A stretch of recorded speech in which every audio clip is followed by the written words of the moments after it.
بسم الله الرحمن الرحيم.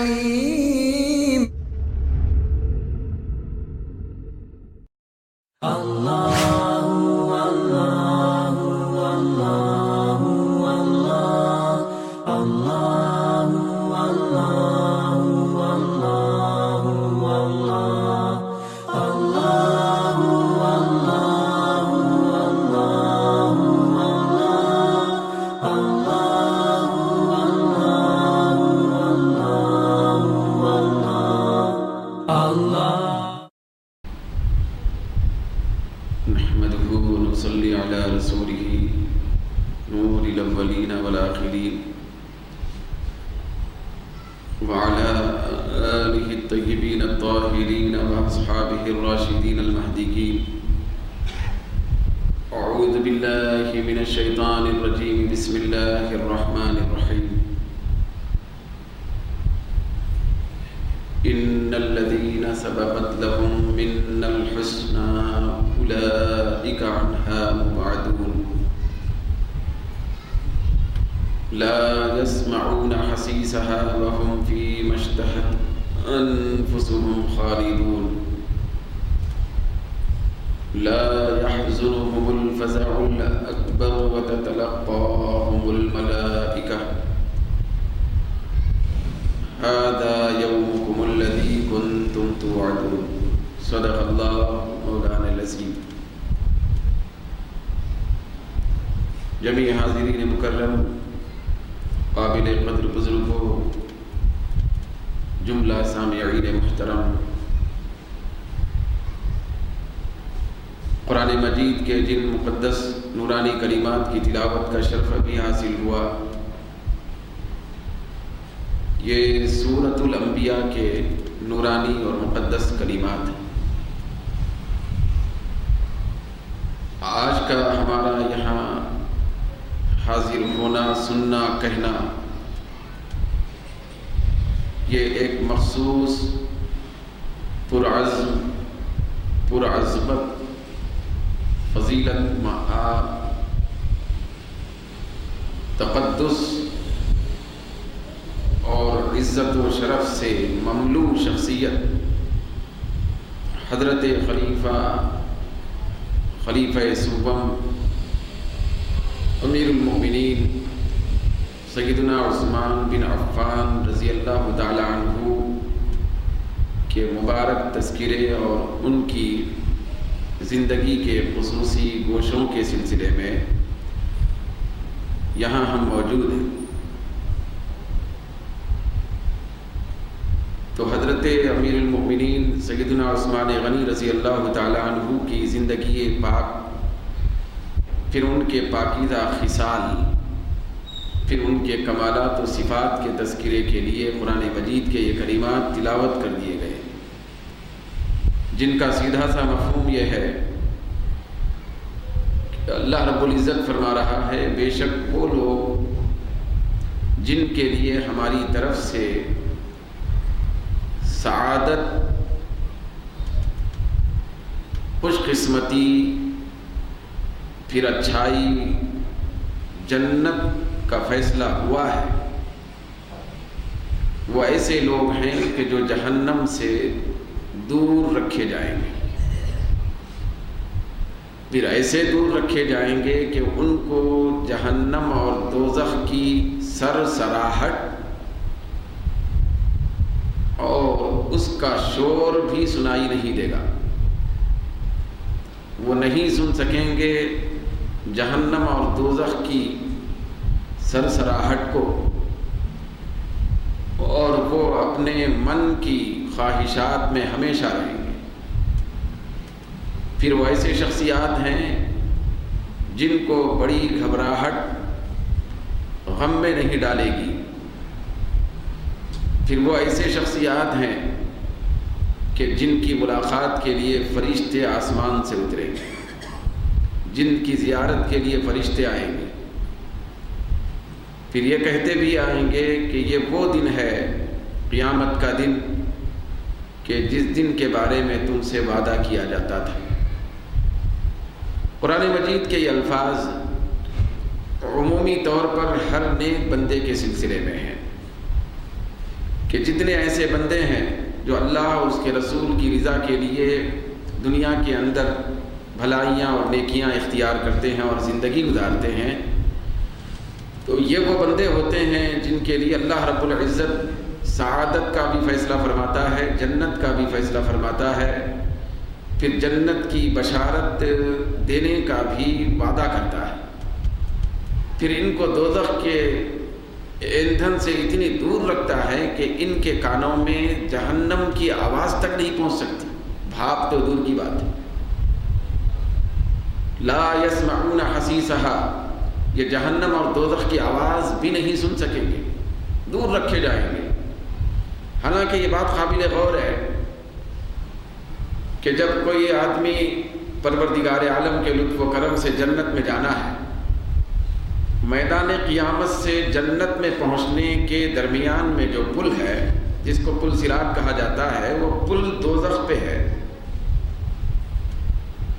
یہ پل صراط دوزخ پہ بنایا گیا ہے، نیچے جہنم ہوگی، دوزخ ہوگی، لیکن دوزخ کی آواز بھی نیک لوگوں کو سنائی نہیں دے گی، بھاپ تو دور کی بات۔ دوزخ کی آواز، اس کی گنگناہٹ اور سرسراہٹ بھی نہیں سنائی دے گی۔ اتنا زیادہ اللہ تبارک و تعالیٰ اپنے خاص اور نیک بندوں کو دوزخ سے دور رکھ کے بچا کے جنت میں پہنچائے۔ تو ہر نیک بندے کی یہ شان ہوگی، ہر ولی کی یہ پہچان ہوگی، پھر اللہ کے ہر محبوب اور پیارے بندے کی یہ عظمت اور یہ ان کی بڑائی ہوگی کہ اللہ تعالیٰ ان کے لیے جنت اور جنت کی بشارت کا فیصلہ اور وعدہ کیا ہوا ہے، پھر دوزخ سے اللہ تعالیٰ ان کو بچائے رکھے گا اور دور رکھے گا۔ جب میدان قیامت میں ہوں گے تو اس کے بعد سے لے کر جنت میں پہنچنے تک ان کو دوزخ کی نہ بھاپ ہوگی، نہ دوزخ کا احساس ہوگا، نہ دوزخ کی سرسراہٹ ہوگی، نہ دوزخ کا معمولی سا شور سنائی دے گا۔ پھر ان کا عالم یہ ہوگا کہ وہ اپنے دل اور من کی خواہشات میں ہمیشہ رہنے کے لیے جنت میں جائیں گے، جو ان کے دل خواہش کریں گے اللہ تعالیٰ ان کو وہ مرتبہ عطا فرمائے گا۔ حالانکہ وہ جہنم اور دوزخ سے گزر رہے ہیں اوپر سے، لیکن خواہشات کی تکمیل ان کے اپنے ارادے سے ہوتی ہے۔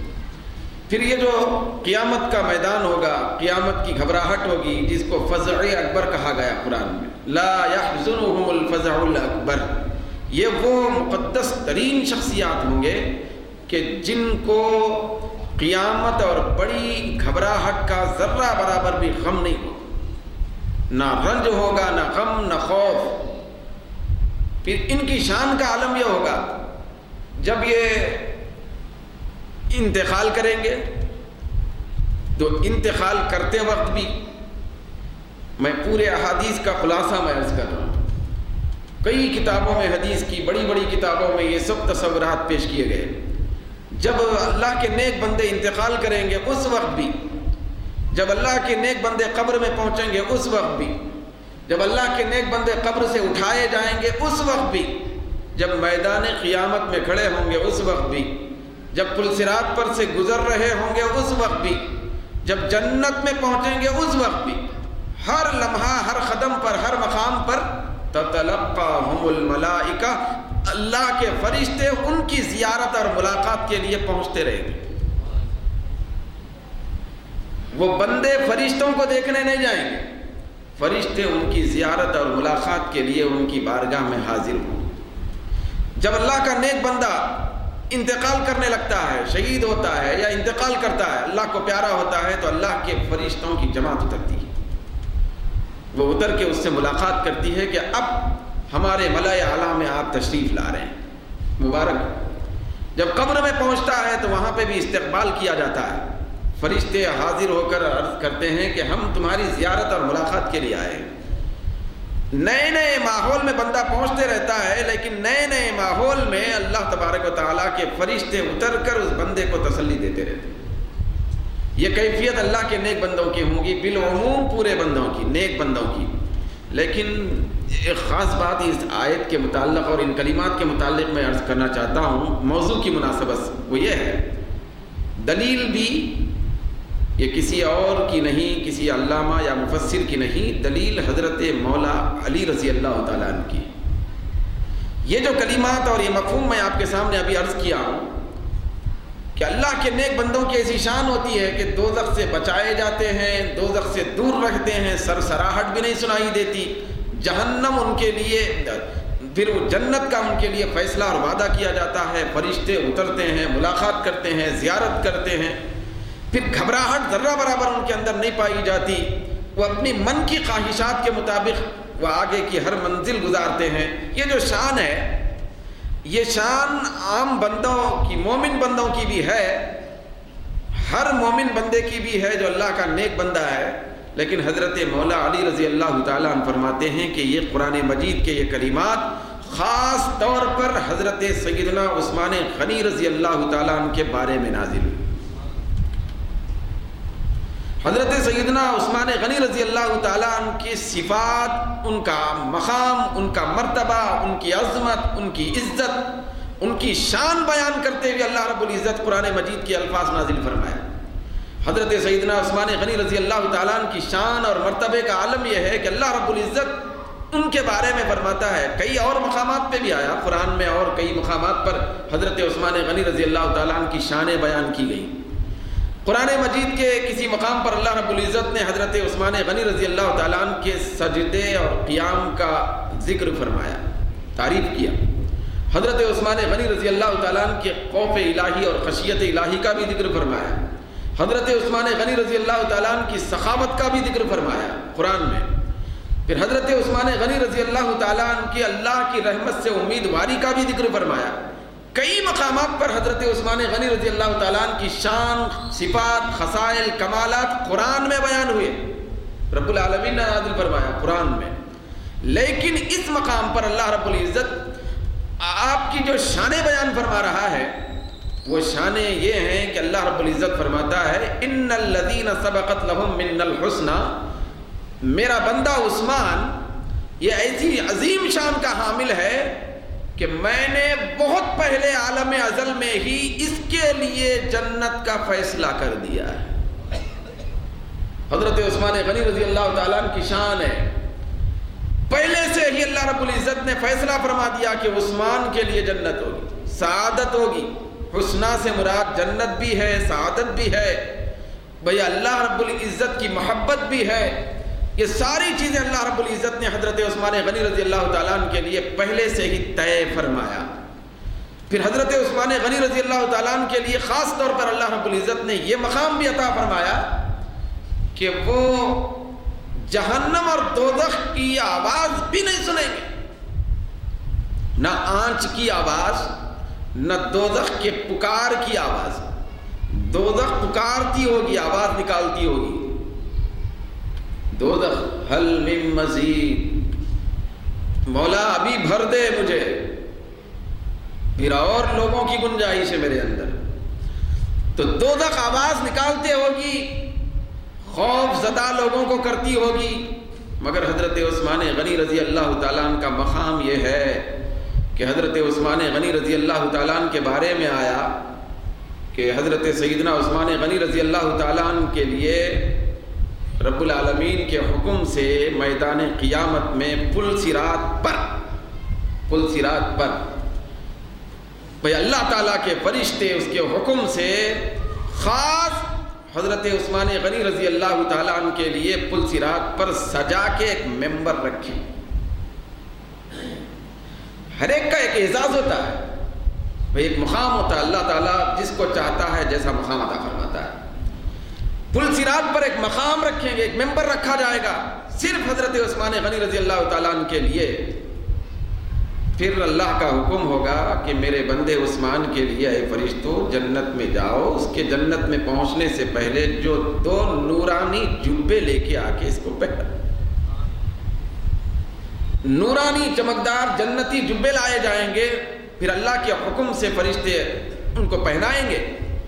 حضرت عثمان غنی رضی اللہ تعالیٰ عنہ کو پل صراط پر ممبر لگا کے بٹھایا جائے گا، تو اسی کی عکاسی کی جا رہی ہے کہ اللہ رب العزت فرما رہا ہے کہ جب میرا عثمان فرمانے کا یہی مطلب ہے اس آیت کا، حدیث کو اور اس آیت کو جوڑ دیا جائے تو یہ مفہوم نکل رہا ہے، میرا عثمان اس کی شان بتانے کے لیے میں پل صراط پر فرشتوں کے ذریعے سے ممبر لگا کے بٹھاؤں گا، جہنم ہوگا وہاں، پل صراط کے نیچے تو جہنم ہے، لیکن عثمان کی شان یہ ہوگی جہنم کی آواز تک نہیں سن سکے گا، دوزخ کی آواز بھی اس کے کان میں نہیں پہنچے گی، اس کو جہنم اور دوزخ سے اس طرح بچایا جائے گا۔ یہ شان دینا، اس طرح بچایا جانا، جنت کا فیصلہ، بڑی گھبراہٹ سے ان کو دور رکھنے کا فیصلہ، فرشتوں کی ملاقات کا فیصلہ، رب العالمین فرماتا ہے ان الذین سبقت، یہ میں نے روز اول پہلے سے ہی کر لیا ہے یہ فیصلہ۔ حضرت عثمان غنی رضی اللہ تعالی عنہ اتنے بڑے سعادت مند ہیں، پھر اتنے بڑے اللہ رب العزت کے پیارے سعادت والے بندے ہیں۔ حدیث شریف میں آتا ہے، حدیث شریف میں آتا ہے کہ اس بات کا پورا مکمل یقین حضرت عثمان غنی رضی اللہ تعالیٰ عنہ کو ہو گیا تھا، وہ جانتے تھے کہ کون سی آیت، کون سا جملہ، کون سا لفظ میرے حق میں کیسے نازل ہو رہا ہے۔ سرکار کے غلام ہیں، پھر ایسے غلام، پھر سرکار کے ایسے صحابی کہ جن کے حصے میں، جن کے نکاح میں سرکار کون و مکان صلی اللہ علیہ وسلم کی بالترتیب 2 صاحبزادیاں آئیں۔ اتنی بڑی شان، یہ شان کسی کو نہیں مل سکی، تو وہ اچھے طریقے سے جانتے تھے کہ میرا مقام حسنہ یعنی سعادت والا ہوگا، تو اسی لیے مستدرک ایک حدیث کی کتاب ہے، بڑی کتاب ہے یہ۔ مستدرک وہ کتاب ہے امام حاکم کی کہ جس کو بخاری اور مسلم کی شرائط پر لکھا گیا۔ یہ مستدرک حدیث کی کتاب میں آتا ہے، معتبر ترین کتاب میں حضرت عبداللہ بن عباس رضی اللہ تعالی عنہما سے روایت کہ انہ سئل عن عثمان،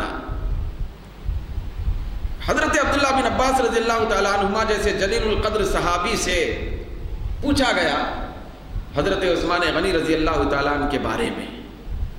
لوگوں نے پوچھا کہ حضرت عثمان غنی رضی اللہ تعالیٰ عنہ کے بارے میں اس طرح بات نکلی، تو پوچھا لوگوں نے آپ کی شان عظمت کے بارے میں، بات میں بات یہ بھی نکلی ما کان علی فص خاتمہ، اے ابن عباس ذرا یہ بتائیے کہ حضرت عثمان کی انگوٹھی کے نگینے میں کیا لکھا ہوا تھا؟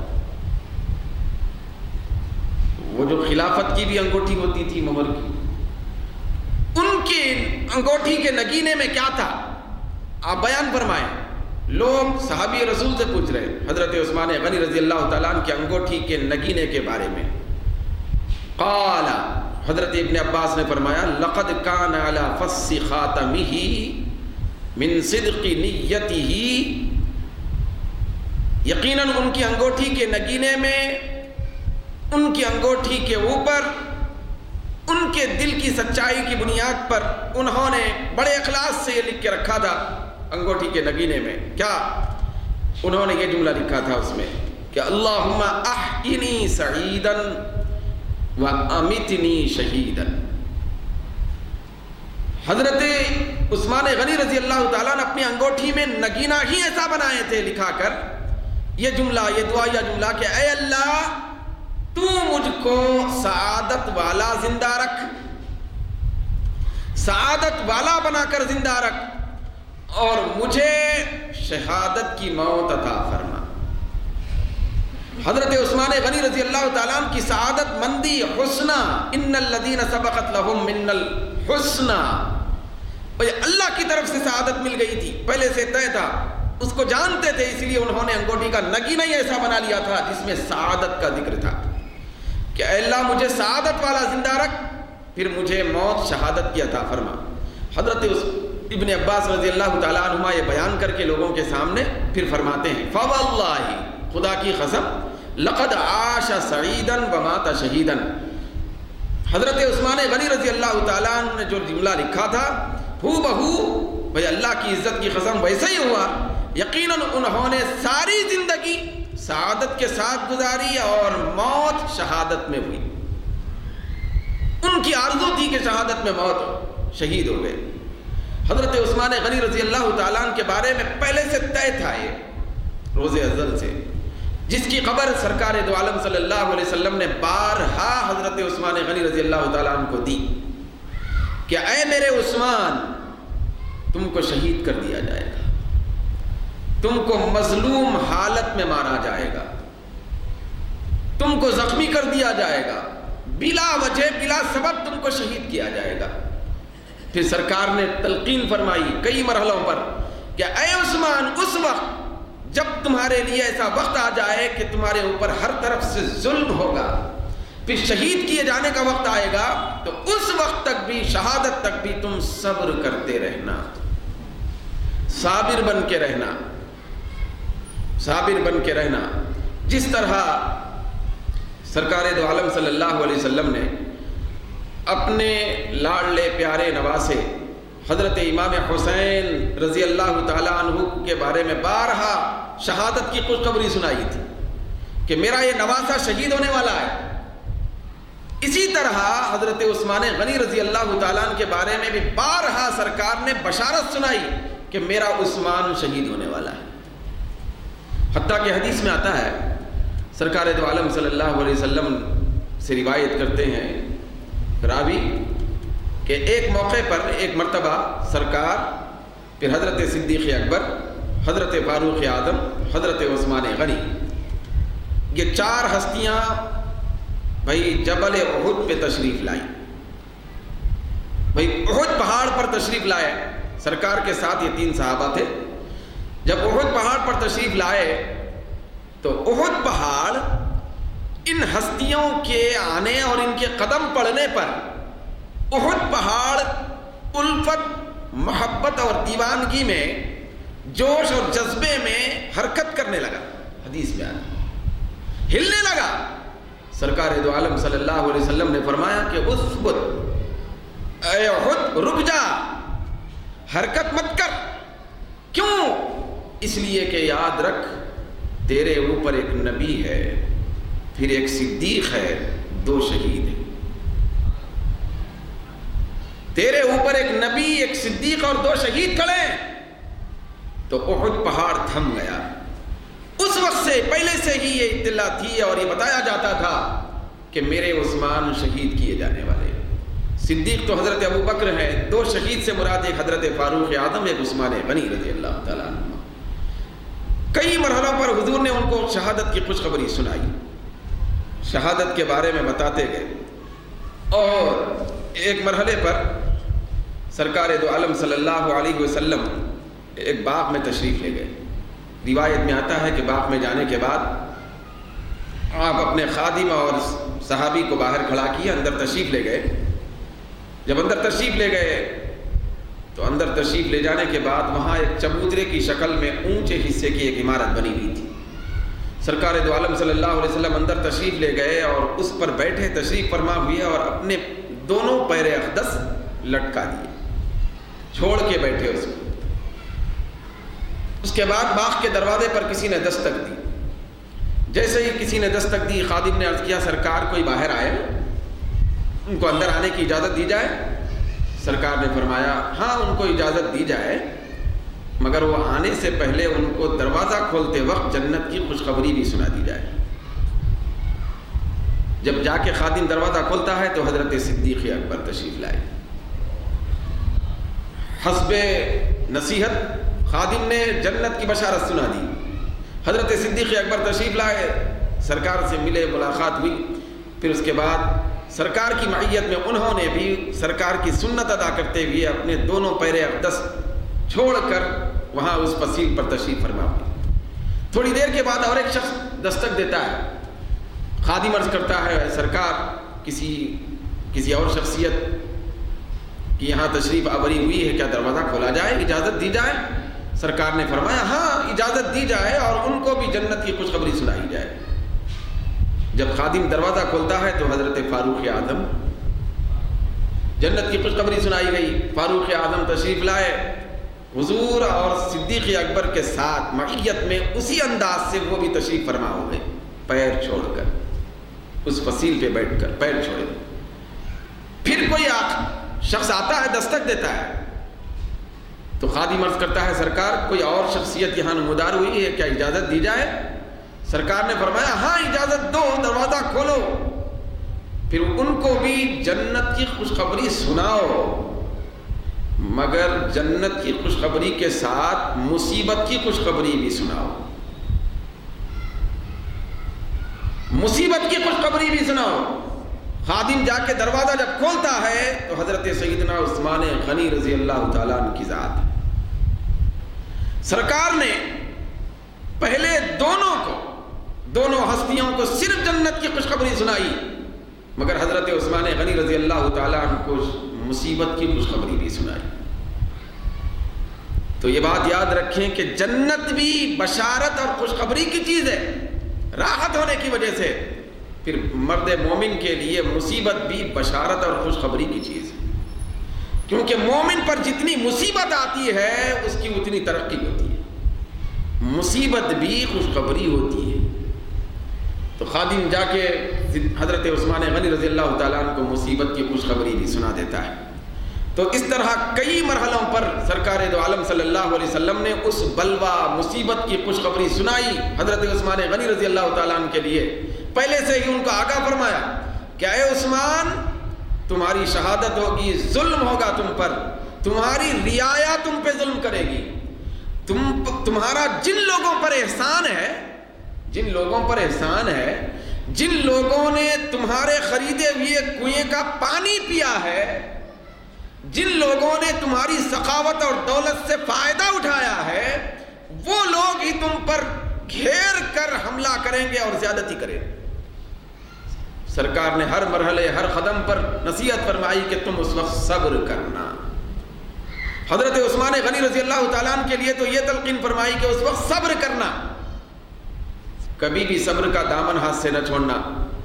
پھر ایک موقع پر جب سرکار اس طرح بعد میں ہونے والے فتنوں کا ذکر فرمائے تو صحابی رسول نے عرض کیا ہے کسی صحابی نے کہ یا رسول اللہ جب فتنوں کا دورہ ہوگا، شروع ہوگا، فتنے شروع ہوں گے، ایک کے بعد ایک بڑے بڑے فتنے رونما ہوں گے، تو اس وقت ہم کیا کریں؟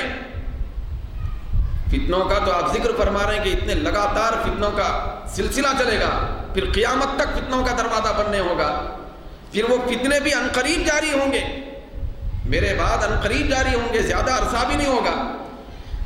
تو صحابہ نے عرض کیا یا رسول اللہ اس وقت کیا کریں، ہم کیسے بچائیں اپنے آپ کو، ہم کس کے پیچھے رہیں فتنوں میں؟ سرکار دو عالم نے فرمایا اس وقت تم لوگ میری امت کے امین کے پیچھے رہو،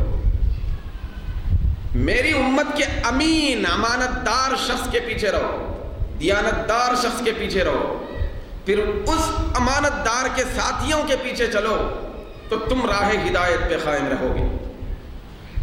صحابہ نے عرض کیا وہ امانت دار کون ہوگا؟ وہ کون ہوگا جس کے پیچھے، جس کے سائے میں ہم کھڑے رہیں گے تو فتنوں سے بچیں گے؟ وہ کون ہوگا جو ہدایت کا سر چشمہ ہوگا؟ وہ کون ہوگا جو جنت کے راستے پہ لے جائے گا ان فتنوں کے زمانے میں؟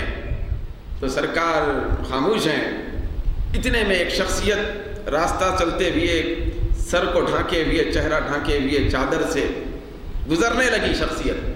سرکار دو عالم نے فرمایا اس وقت جو امانت دار امین ہوگا، جس کے پیچھے، جس کے دامن سے وابستہ رہنے کی میں بات کر رہا ہوں، یہ وہی شخص جا رہا ہے، یہ شخص ہوگا، اس کے پیچھے رہا کرو۔ صحابہ کرام اٹھے، تجسس میں اٹھے کہ کون خوش نصیب شخص ہوگا کہ ان فتنوں کے زمانے میں سرکار اس شخصیت کے قدموں سے وابستہ رہنے کی تلقین فرما رہے ہیں۔ جا کے جب چادر ہٹا کے ہم دیکھتے ہیں تو وہ گزرنے والا شخص کوئی اور نہیں، حضرت عثمان غنی رضی اللہ تعالیٰ عنہ کی ذات تھی۔ سرکار نے فرمایا، صحابہ نے عرض کیا یا رسول اللہ کیا یہ شخصیت ان فتنوں کے زمانے میں اس شخصیت کا دامن تھام کے رہے؟ سرکار نے فرمایا ہاں میرے عثمان کا دامن تھام کے رہے، جو میرے عثمان کے ساتھ ہوگا وہی ہدایت والا ہوگا، نجات پائے گا، جو میرے عثمان سے کٹ جائے گا وہ دوزخ کے حوالے ہو جائے گا، وہ دوزخ کے حوالے ہو جائے گا۔ حضرت سیدنا عثمان غنی رضی اللہ تعالیٰ عنہ کی شہادت بہت زیادہ مشہور ہو گئی تھی، سب جانتے تھے کہ آپ کو شہید کیا جائے گا۔ پھر آپ کو سرکار نے خصوصی طور پر تلقین فرمائی تھی کہ کہ شہادت ہونے والی ہے، تم اس کی تیاری میں لگے رہو. یہاں تک کہ 40 دن تک ظالموں نے، مطلب آپ امیر المومنین ہیں، آپ اندازہ لگائیں، حضرت عثمان غنی رضی اللہ تعالیٰ عنہ امیر المومنین ہیں، امیر المومنین، ساری اتھارٹی آپ کے ہاتھ میں ہے، فوج آپ کے ہاتھ میں ہے، پولیس آپ کے ہاتھ میں ہے، سارے محکمے آپ کے ہاتھ میں ہیں، بیت المال کے خزانے آپ کے ہاتھ میں ہیں. 40 دن کا محاصرہ چند مصر کے بلوائی اور ظالم منافقین کرتے، 40 دن تک محاصرہ کیے ہوئے. حضرت مولا علی عرض کر رہے ہیں کہ امیر المومنین اجازت دیں، ان کو پیس دیا جائے، ان کو ختم کر دیا جائے. صحابہ کرام پرجوش ہیں، لیکن حضرت عثمان غنی رضی اللہ تعالیٰ عنہ فرماتے ہیں کہ میری اپنی جان کی تحفظ کے لیے میں امت میں خون ریزی پسند نہیں کرتا. 40 دن تک پانی لانے بھی نہیں دیا جا رہا ہے، گھر کا محاصرہ ہے، سب کچھ اپنے ہاتھ میں رکھ کر حضرت عثمان غنی رضی اللہ تعالیٰ عنہ کسی اختیار کا استعمال نہیں فرما رہے، کیونکہ آپ کو بخوبی معلوم تھا، سرکار نے بتایا تھا کہ آپ کو مظلوم شہید کر دیا جائے گا. محاصرہ ہے. 40 دن کے بعد جب 18 ذو الحجہ کی تاریخ آتی ہے، محرم کا مہینہ شروع ہونے کے لیے 12 دن باقی. بھئی 18 ذو الحجہ کی تاریخ آتی ہے، سن 35 ہجری ہے، جمعہ کا دن ہے. پھر وقت اور ٹائم بھی اتنا مبارک ہے کہ حضرت عثمان غنی رضی اللہ تعالیٰ عنہ کو یہ جمعہ کا دن آخری ساعتوں والا ہو گیا ہے. جمعہ کے دن کی آخری ساعتیں اتنی مبارک ہوتی ہیں کہ اللہ رب العزت اس ساعت میں جو آدمی جو دعا کرتا ہے قبول کرتا ہے. یہ تو میں نے اس سے پہلے کبھی عرض بھی کیا تھا. تو جمعہ کا دن ہے، بڑا مبارک مہینہ ہے، مبارک ساعتیں ہیں.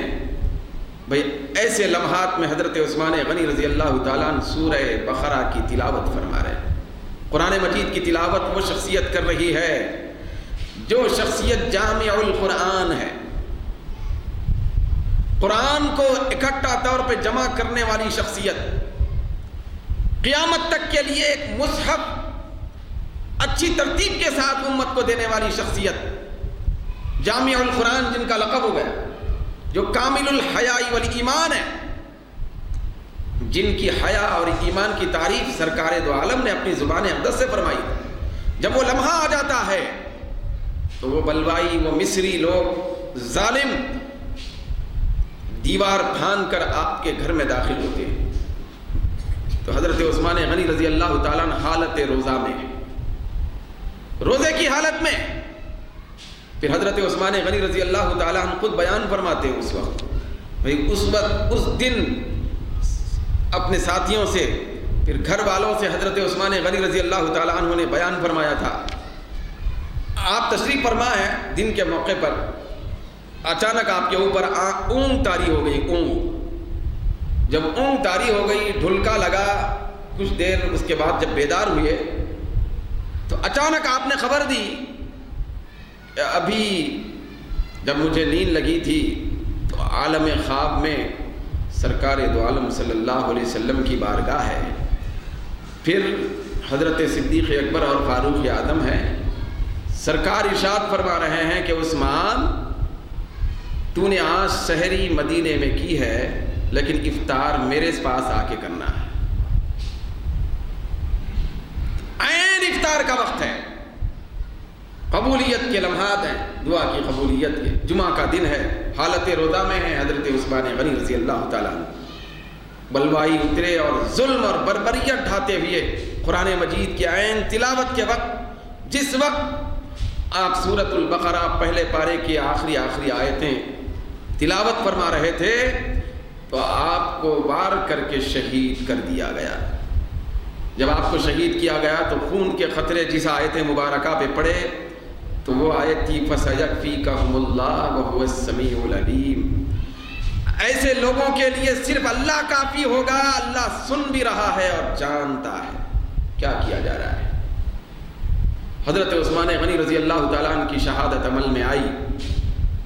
جب آپ کی شہادت عمل میں آئی، سرکار نے پہلے ہی فرمایا تھا کہ جب میرے عثمان کو شہید کیا جائے گا، پھر اس کی نماز ادا کیے جانے کا وقت ہوگا، تو میرا عثمان اتنی بڑی شان کا ہوگا کہ اس کی نماز پڑھنے کے لیے آسمان سے فرشتے نیچے اترے،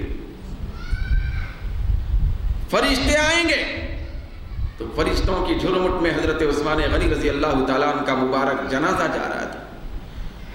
تو حضرت عثمان غنی رضی اللہ تعالیٰ عنہ کی بڑی فضیلتیں ہیں بھائی، ناقابل بیان ہے بھائی، ان کے احسانات کا کبھی بھی ہرگز پوری امت محمدیہ مل کر بھی بدلہ نہیں چکا سکتی بھائی۔ اسی لیے سرکار دو عالم صلی اللہ علیہ وسلم نے فرمایا، حضور فرماتے ہیں کہ عثمان احیا امتی و اکرمہا، سرکار نے حضرت عثمان کے لیے فرمایا میرا عثمان میری امت کو زندہ کر دیا، میرے عثمان نے میری امت کو زندگی بخش دی، زندگی ایسی بخشی کہ میری امت کو میرے عثمان نے عزت عطا کر دی۔ میری امت کی عزت، میری امت کی حیات اور زندگی میرے عثمان سے ہے، زندہ کر دیا میرے عثمان نے میری امت کو، کئی مرحلوں پر زندگی بخشی۔ دنیا میں زندہ رہنے کے لیے بھئی اناج اور غلے کی ضرورت ہوتی ہے، سرمایے کی ضرورت بھی ہوتی ہے، علم کی ضرورت بھی ہوتی ہے، اخلاص کی ضرورت بھی ہوتی ہے، سخاوت کی ضرورت بھی ہوتی ہے، شجاعت اور بہادری کی ضرورت بھی ہوتی ہے۔ ہر قدم پر حضرت عثمان غنی رضی اللہ تعالیٰ عنہ نے ہر کام اپنی ذات کے لیے نہیں، ساری امت کے لیے کر دیا تھا۔ ہزاروں لاکھوں دینار لٹا دیا کرتے تھے، ایک ایک موقع پر ہی ہزاروں اونٹ اللہ کے راستے میں قربان کرتے تھے۔ یہ ساری امت مسلمہ کو حضرت عثمان غنی رضی اللہ تعالیٰ عنہ نے سخاوت اور شجاعت، پھر اخلاص و للہیت کا درس دے کر امت کو زندگی بخش دی، ساری امت کو زندہ کرنے والی شخصیت۔ پھر حضرت عثمان غنی رضی اللہ تعالیٰ عنہ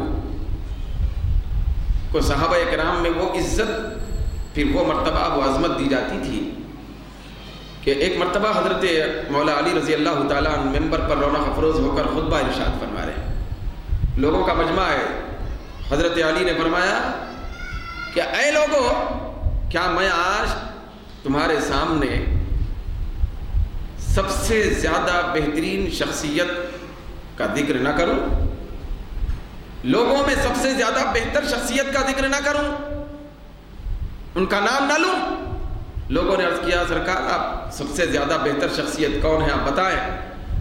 تو حضرت علی نے فرمایا وہ ابو بکر ہے، وہ ابو بکر تھے۔ پھر اس کے بعد آپ نے فرمایا ان کے بعد سب سے زیادہ بلند ترین شخصیت کون ہے، اس کا ذکر کرو؟ لوگوں نے عرض کیا ضرور کریں۔ آپ نے فرمایا وہ عمر ہے۔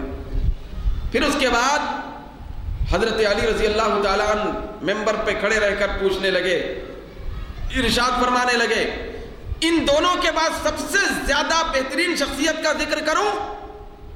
لوگوں نے عرض کیا ضرور کریں۔ تو اب روایت میں آتا ہے حضرت علی رضی اللہ تعالیٰ عنہ ممبر کی سیڑھیاں اتر رہے تھے، اترتے اترتے تک نیچے تک آنے تک کہہ رہے تھے ان دونوں کے بعد سب سے زیادہ بہترین شخصیت عثمان ہے، عثمان ہے، عثمان ہے۔ یہ حضرت علی کی محبت کا عالم تھا حضرت عثمان غنی رضی اللہ تعالیٰ عنہ سے، یہ الفت اور دوستی کا عالم تھا۔ اتنا زیادہ مجمع میں لوگوں کے سامنے حضرت عثمان غنی رضی اللہ تعالیٰ عنہ کی فضیلتیں حضرت علی بیان فرماتے تھے، حضرت علی بھی بیان فرماتے تھے۔ تو چنانچہ یہ وہ شخصیت ہیں کہ جن کی زندگی کے مختلف جھلکیوں کو اپنا کر یا مختلف جھلکیوں میں سے کسی جھلک کو لے کر ہم اپنی زندگی میں انقلاب روحانی پیدا کر سکتے ہیں۔ بہت بلند ترین شخصیت ہے۔ حضرت عثمان غنی رضی اللہ تعالیٰ عنہ کے بارے میں آیا کہ کان عثمان یصوم الدہر ویقوم اللیل الا ہجعۃ من اولہ۔ روایت میں آتا ہے کہ حضرت عثمان غنی رضی اللہ تعالیٰ عنہ سارا زمانہ روزہ رکھتے تھے، دن میں روزہ رکھتے تھے، رات میں قیام کرتے تھے، مگر ایک ڈھلکا لیتے تھے، رات کی ابتدائی حصے میں ایک ڈھلکا لے کر رات بھر قیام کرتے تھے۔ جس وقت یہ ظالم لوگ دیوار پھاند کر شہید کرنے کے لیے آئے تو حضرت امیر المومنین کی زوجہ مبارکہ ان ظالموں کی طرف دیکھ کر ارشاد فرمانے لگی کہ اے بدبختو، میں جانتی ہوں کہ امیر المومنین کی شخصیت کیا ہے، تم کو شرم آنا چاہیے، تم ایسی شخصیت کو شہید کرنا چاہتے ہو، قتل کرنے کے لیے یہاں اترے ہو کہ وَإِنَّهُ لَيُحْيِي اللَّيْلَةَ بِالْقُرْآنِ فِي رَكَعَةٍ، یہ وہ شخصیت ہے جس کے قتل کے درپے ہو کر تم اتر رہے ہو، ظلم کر رہے ہو، بربریت اور زیادتی ڈھا رہے ہو۔ یہ وہ شخصیت ہے جو روزانہ رات میں ایک ہی رکعت میں پورا قرآن پڑھتی ہے۔ مجھ سے پوچھو کہ عثمان غنی رضی اللہ تعالیٰ عنہ کیا ہیں، بھئی امیر المومنین کی شخصیت کیا ہے؟ میں دیکھتی ہوں کہ روزانہ ایک رکعت میں کھڑے ہو کر قرآن پڑھتے ہیں، قرآن ختم کرتے ہیں، پورا قرآن پڑھتے ہیں۔ یہ وہ شخصیت حضرت عثمان غنی رضی اللہ تعالیٰ عنہ کے بارے میں بہت سارے مرویات ہیں۔ حضرت ابو ہریرہ رضی اللہ تعالیٰ عنہ سے روایت ہے، حضور نے ارشاد فرمایا ایک موقع پر کہ اے عثمان، یہ جبریل ہیں جو ابھی آ کے گئے، وہ جبریل آ کے مجھ سے کہہ رہے ہیں کہ یا رسول اللہ، یہ آپ کے عثمان یہ آسمان والوں کے نور ہیں، پھر زمین اور جنت والوں کے چراغ ہیں۔ یہ عثمان معمولی شخصیت نہیں ہے، یہ آسمان والے فرشتوں کا نور ہے۔ فرشتے خود نور ہیں، مگر فرشتے کہتے ہیں کہ یہ ہمارا نور ہے۔ بھئی عثمان ہمارا نور ہے، پھر اہل جنت اور اہل زمین کے چراغ ہیں۔ حضرت عثمان غنی رضی اللہ تعالیٰ عنہ کی ذات اور نور دونوں کے درمیان میں گہرا ربط ہے۔ میں نے مسجد ابھی جمعہ کے موقع پر اس مسجد نے بھی کہا ہے کہ نور اور حضرت عثمان غنی رضی اللہ تعالیٰ عنہ کے درمیان بہت بڑا گہرا ربط ہے، بہت بڑا گہرا ربط۔ سرکار دو عالم نے فرمایا، حدیث شریف ہے، حدیث شریف میں آتا ہے، مستدرک میں حاکم نے یہ حدیث نقل فرمائی، بڑی پیاری حدیث ہے۔ مستدرک میں آیا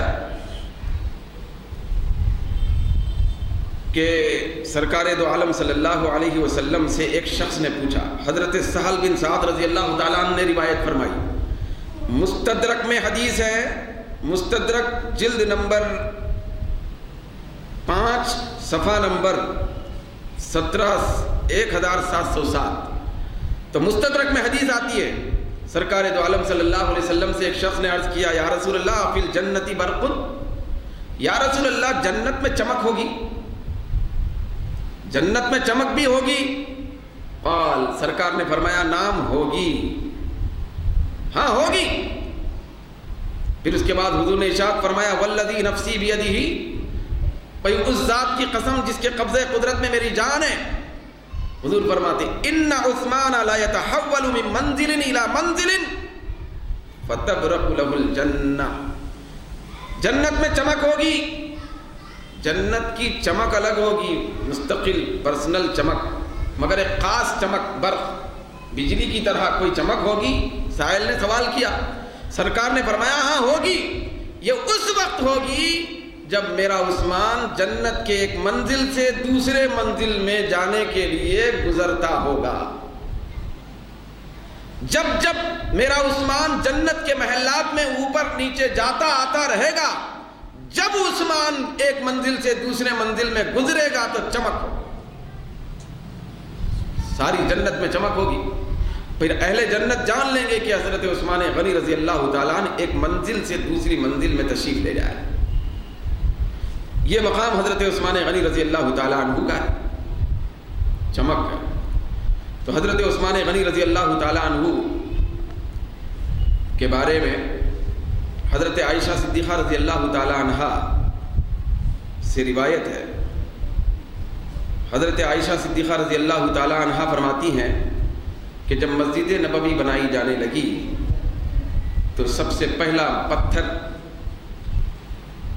سرکار نے اٹھا کے لائے مسجد بنانے کے لیے. پھر حضرت ابو بکر صدیق رضی اللہ تعالیٰ عنہ دوسرا پتھر اٹھا کے لائے. پھر آپ فرماتی ہیں کہ ثم حمل عثمان حجرا آخر. پھر تیسرا پتھر اگر کسی شخصیت نے مسجد کی تعمیر کے لیے اٹھا کے لایا تو وہ حضرت عثمان غنی رضی اللہ تعالیٰ عنہ کی ذات ہے. تیسرا پتھر اٹھایا. فقلت میں نے کہا یا رسول اللہ الا تری الی ہؤلاء، کیا آپ ان لوگوں کو نہیں دیکھتے؟ کیف یساعدونک، یہ کیسے آپ کے ساتھ ساتھ کام کر رہے ہیں، پتھر اٹھا کے لا رہے ہیں، آپ کی مدد کر رہے ہیں. فقال، سرکار نے فرمایا یا عائشہ، اے عائشہ، ہؤلاء الخلفاء من بعدی، یاد رکھو یہ پتھر لانے والے ہی میرے بعد میرے خلیفہ ہوں گے. حضرت عثمان غنی رضی اللہ تعالیٰ عنہ کے فضائل سے احادیث کی کتابیں بھری ہوئی. حضرت جابر بن عبداللہ رضی اللہ تعالیٰ عنہ سے روایت کہ مہاجرین کا ایک مجمع تھا، مہاجر صحابہ کا، جن میں حضرت ابو بکر بھی تھے، حضرت عمر بھی تھے، حضرت عثمان غنی بھی تھے، حضرت علی، حضرت طلحہ، حضرت زبیر، حضرت عبد الرحمن بن عوف، حضرت سعد بن ابی وقاص. یہ سارے صحابہ اکرام سرکار کی معیت میں تشریف فرما تھے، حاضر تھے. جب حاضر تھے تو فقال رسول اللہ صلی اللہ علیہ وسلم، سرکار نے ارشاد فرمایا، خاص حدیث ہے دلچسپ بھائی، اس سے حضرت عثمان غنی رضی اللہ تعالیٰ عنہ کا جو مقام ہے خاص، وہ کتنا زیادہ نکھر کے ہمارے سامنے آتا ہے. حضرت صدیق اکبر بھی ہیں اس میں، حضرت فاروق اعظم، حضرت علی، حضرت زبیر، یہ سارے صحابہ جن کے میں نے ابھی نام لیے وہ سب موجود ہیں. سرکار نے اچانک فرمایا لینہض کل رجل منکم الی کفوئہ، یاد رکھو اے میرے صحابیوں، تم میں سے ہر شخص اپنے برابر والے کے پاس اٹھ کے چلا جائے. سب اپنے اپنی جگہ پہ بیٹھے تھے، کوئی ادھر کوئی ادھر کوئی ادھر. سرکار نے اچانک فرمایا کہ تم میں سے ہر شخص اپنے کفو اور برابر والے مساوی آدمی کے پاس اٹھ کے چلے جائے. اٹھے. یہ کہنے کے بعد سرکار دو عالم صلی اللہ علیہ وسلم خود تیزی سے اٹھے. تیزی سے اٹھ کے فنہض النبی صلی اللہ علیہ وسلم الی عثمان، سارے لوگوں میں سرکار حضرت عثمان غنی رضی اللہ تعالیٰ عنہ کے پاس تشریف لے گئے. فاعتنقہ، ان کو اپنے گلے سے لگا لی. پھر فرمانے لگے ہر ایک کا ایک برابر ہوتا ہے، عثمان میرا برابر ہے. یہ شفقت کے لیے فرمایا سرکار نے، شفقت کے لیے فرمایا، محبت کے لیے فرمایا، پھر ان کی عزت بڑھانے کے لیے سرکار نے فرمایا. سرکار نے فرما دیا تھا کہ ہر آدمی اپنے اپنے کفو کی طرف اٹھ کے چلا جائے، برابر والے کے پاس جائے. پھر سرکار خود حضرت عثمان غنی رضی اللہ تعالیٰ عنہ کے پاس تشریف لے جا کر ان کو گلے سے لگا کر کہتے ہیں کہ انت ولی کی فی الدنیا والآخرہ، یاد رکھنا ہے عثمان، تو دنیا میں اور آخرت میں میرا دوست ہے. تو دنیا میں بھی میرا ولی اور دوست ہے اور آخرت میں بھی میرا دوست ہے. یہ حضرت عثمان غنی رضی اللہ تعالیٰ عنہ کی شان ہے. مستدرک میں حاکم میں یہ حدیث موجود، حاکم سے نے روایت کی ہے. سرکار دو عالم صلی اللہ علیہ وسلم موقع بموقع حضرت عثمان غنی رضی اللہ تعالیٰ عنہ کی تعریف و توصیف صحابہ اکرام کے سامنے کیا کرتے تھے. پھر ایک موقع پر حضرت عائشہ صدیقہ رضی اللہ تعالیٰ عنہ بیان کرتی ہیں کہ سرکار کے گھر میں، ہمارے گھر میں 4 روز سے کھانے کے لیے ایک لقمہ بھی نہیں تھا. 4 روز تک بغیر لقمے کے ہم رہے، فاقے تھے. سرکار دو عالم صلی اللہ علیہ وسلم باہر سے تشریف لائے. پھر آپ نے ارشاد فرمایا کہ گھر والوں سے آپ نے پوچھا میرے باہر جانے کے بعد کیا تم لوگوں نے کوئی چیز پائی کھانے کی؟ تو آپ فرماتی ہیں حضرت ام المؤمنین کہ یا رسول اللہ ہم نے کوئی چیز نہیں پائی، کھانے کی کوئی چیز نہیں پائی. اتنا سننا تھا، روایت میں آیا کہ سرکار وضو فرمائے، پھر وضو کر کے اپنے گھر کے اور حجرے کے مختلف علاقوں میں، مختلف کونوں میں نماز ادا کرنے لگے، دعا فرمانے لگے. یہ ہونے کے بعد پھر سرکار دو عالم صلی اللہ علیہ وسلم باہر تشریف لے گئے. جب باہر تشریف لے گئے، دن گزرنے کا وقت قریب آ چکا تھا. سرکار دو عالم صلی اللہ علیہ وسلم شام ہو چکی تھی، بھئی عصر کے بعد کا وقت ایسے. سرکار دو عالم صلی اللہ علیہ وسلم جب باہر تشریف لے گئے تو حضرت عثمان غنی رضی اللہ تعالیٰ عنہ حضور کے حجرے میں تشریف لائے، حاضر ہوئے. تو انہوں نے پوچھا کہ میرے آقا کہاں ہیں؟ حضرت عائشہ صدیقہ رضی اللہ تعالیٰ عنہا نے فرمایا کہ سرکار باہر تشریف لے گئے ہیں. پھر صورتحال تمام کی تمام انہوں نے بیان کر دی کہ 4 دن سے ایک لقمہ بھی نہیں ہے. ظاہری ہماری زندگی کا یہ عالم. سرکار کہیں باہر تشریف لے گئے، حضرت عثمان غنی رضی اللہ تعالیٰ عنہ سے رہا نہ گیا، دھاڑے مار کے رونا شروع کر دیا. 4 دن سے میرے آقا بھوک میں، پھر حضور کے گھر والے فاقے میں. حضرت عثمان غنی رضی اللہ تعالیٰ عنہ الٹے قدم واپس ہوئے. الٹے قدم جانے کے بعد انہوں نے آٹا لیا، روٹی بنائی، گوشت بھن کر کسی اپنے ساتھی کے ذریعے سے سرکار کونین صلی اللہ علیہ وسلم کی بارگاہ میں، حجرے میں وہ کھانا روانہ فرمایا. روٹیاں تھیں اور بھنا ہوا گوشت تھا. جب سرکار کی بارگاہ میں وہ کھانا، وہ روٹی اور گوشت پیش کیا گیا، وہ جو قاصد تھا وہ لے کے آیا. حضرت عائشہ صدیقہ رضی اللہ تعالیٰ عنہا نے اس کو لے لیا. حضور باہر ہیں. پھر اچانک حضور تشریف لائے. جب تشریف لائے تو سرکار نے خود پوچھا، میرے باہر جانے کے بعد تم لوگوں نے کوئی کھانے کی چیز پائی؟ کوئی چیز تمہارے پاس آئی کھانے کی؟ حضرت عائشہ صدیقہ رضی اللہ تعالیٰ عنہا نے فرمایا، ہاں سرکار. عرض کیا انہوں نے، یا رسول اللہ، آپ جب تشریف لے گئے تو عثمان غنی رضی اللہ تعالیٰ عنہ آئے تھے. میں نے سارا ماجرا بیان کر دیا تھا 4 دن کا، فاقوں کا. ان سے رہا نہ گیا، گوشت بھون کے روٹی بنا کے انہوں نے روانہ کر دیا ہے، یہ ہمارے پاس آیا ہے. سرکار دو عالم صلی اللہ علیہ وسلم کے بارے میں آیا. حضرت عائشہ فرماتی ہیں سرکار اس وقت حجرے پاک میں تشریف بھی نہیں رکھے، بیٹھے تک نہیں، اچانک الٹے قدم مسجد میں تشریف لے گئے. مسجد میں جانے کے بعد حضرت عائشہ فرماتی ہیں مسجد کے صحن میں کھڑے ہو کر سرکار دو عالم سید المرسلین اپنے دونوں ہاتھوں کو اٹھاتے، پھر اٹھا کے اللہ کی بارگاہ میں دعا کرتے ہوئے اللہ کی بارگاہ میں عرض کرتے ہیں، اللہم انی رضیت عن عثمان فرض عنہ، اللہم انی رضیت عن عثمان فرض عنہ، اللہم انی رضیت عن عثمان فرض عنہ.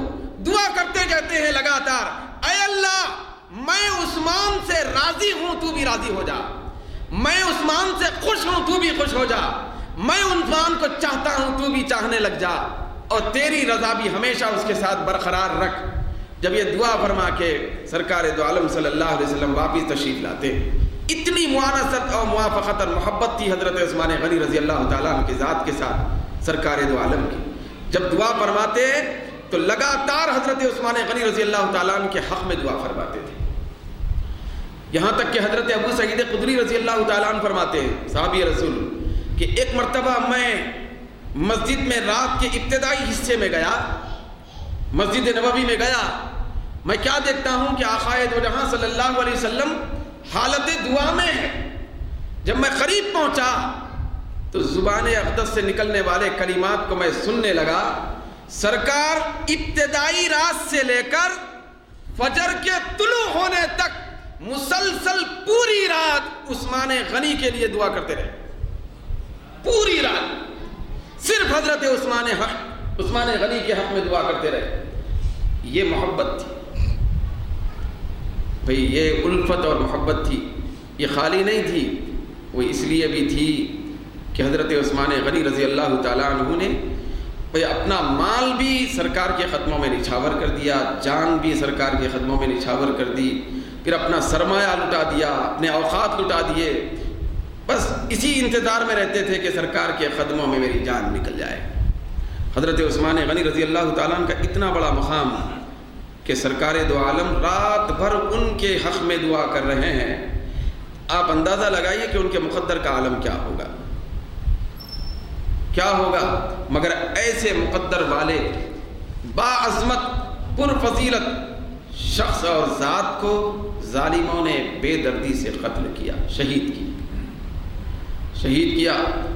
روایت میں آتا ہے کہ جب میدان قیامت ہوگا، حضرت عثمان غنی رضی اللہ تعالی عنہ تنہا نہیں آئیں گے۔ جب وہ اللہ کی بارگاہ میں حاضر ہوں گے تو ان کی رگوں سے خون نکلتا ہوگا، وہ جو شہادت کا خون، وہ لے کے آئیں گے خون۔ پھر حضور فرماتے ہیں کہ بظاہر دیکھنے میں خون ہوگا، لیکن اس خون سے مشک سے زیادہ خوشبو مہکتی ہوگی۔ پھر وہ اللہ کی بارگاہ میں پیش ہو کر حاضر ہو کے عرض کریں گے کہ مولا تو ان لوگوں سے پوچھ کہ مجھے کس جرم میں انہوں نے قتل کیا ہے، کس جرم میں انہوں نے میرے اوپر حملہ کیا۔ حضرت عثمان غنی رضی اللہ تعالی عنہ کو خون کے ساتھ تشریف لائیں۔ اللہ رب العزت ظالموں کا خاتمہ فرمائے گا، ان کو جہنم میں ڈال دے گا۔ سرکار دو عالم نے تو ایک موقع پر ایک شخص کی جنازہ سرکار نے پڑھانے سے انکار فرما دیا کہ میں اس بدبخت کا جنازہ نہیں پڑھا سکتا۔ لوگوں نے عرض کیا یا رسول اللہ کیوں؟ تو سرکار نے فرمایا کیونکہ یہ میرے عثمان کے خلاف بولتا تھا، میں اس کا جنازہ نہیں پڑھ سکتا۔ حضرت عثمان غنی رضی اللہ تعالیٰ عنہ کی ایسی شخصیت کہ خاموش شخصیت، ہر ایک کے ظلم کو سہ لینا، پی لینا، صبر کرنا، یہ آپ کی زندگی میں بالکل داخل تھا۔ کسی کو جواب نہیں دیتے تھے، لوگ ستاتے، زیادتی کرتے، ظلم کرتے، مگر پلٹ کے کسی کو جواب نہیں دیتے تھے، خاموش رہتے، صبر کر لیتے تھے۔ صبر پہ صبر اتنا بڑھتا گیا، صبر کرتے کرتے حضرت عثمان غنی رضی اللہ تعالیٰ عنہ نے 12 سال خلافت فرمائی۔ 12 سال معمولی بات نہیں ہے۔ جو بڑا ذمہ دار ہوتا ہے اس کو تانے دیے جاتے ہیں، جو ذمہ دار ہوتا ہے اس کے خلاف بکے جاتے ہیں، مختلف الزام لگائے جاتے ہیں۔ تو اس طرح کے معاملات بڑے لوگوں کے ساتھ بہت زیادہ ہوا کرتے تھے۔ حضرت عثمان غنی رضی اللہ تعالیٰ عنہ کے خلاف میں بہت زیادہ محاذ آرائیاں کی گئی، ہر قسم کا فتنہ وہاں پہ دروازے کی شکل میں فتنے کے دروازے کھول دیے گئے۔ پھر آپ کو ستایا گیا، پھر آپ کو چین سے رہنے نہیں دیا گیا، سکون کو بدسکونی میں تبدیل کر دیا گیا۔ کیونکہ ہوتا یہ ہے جب کوئی بڑی شخصیت، بڑا ذمہ دار ہوتا ہے، امیر المومنین ہے، 12 سال تک خلیفہ ہے، جو بڑا ذمہ دار ہوتا ہے تو اس کے ماتحت جو لوگ ہوتے ہیں، قوم اور رعایا، جب اس کے اندر بدبختی آ جاتی ہے کچھ لوگوں میں، ہر آدمی یہ چاہتا ہے کہ میرا مفاد پورا ہو، مگر جو بڑا ہوتا ہے وہ مجموعی پورے مفادات کو پیش نظر رکھ کر فیصلے کرتا ہے۔ جو بڑا ہوتا ہے، حاکم ہوتا ہے، وہ پورے چیزوں کے اوپر نظر رکھتے ہوئے فیصلے صادر کرتا ہے۔ تو چونکہ مفادات حاصلہ وہ حاصل نہیں ہو رہے تھے ان لوگوں کو، کچھ ایسے فتنہ پرور لوگ پیدا ہو گئے تھے یہودی سازش کی بنیاد پر، تو لہذا وہ اپنے مفادات حاصل نہیں کر پا رہے تھے۔ حضرت عثمان غنی رضی اللہ تعالیٰ عنہ جو حق ہوتا تھا وہی فیصلہ فرماتے تھے، تو مفادات حاصل نہ ہونے کی بنیاد پر لوگ آپ کے دشمن ہو گئے، دشمن ہو کر اس حد تک بڑھ گئے دشمنی میں کہ آپ کو شہید کر دیے، پاس و لحاظ نہیں رکھے۔ تو بڑوں کے ساتھ یہ بہت زیادہ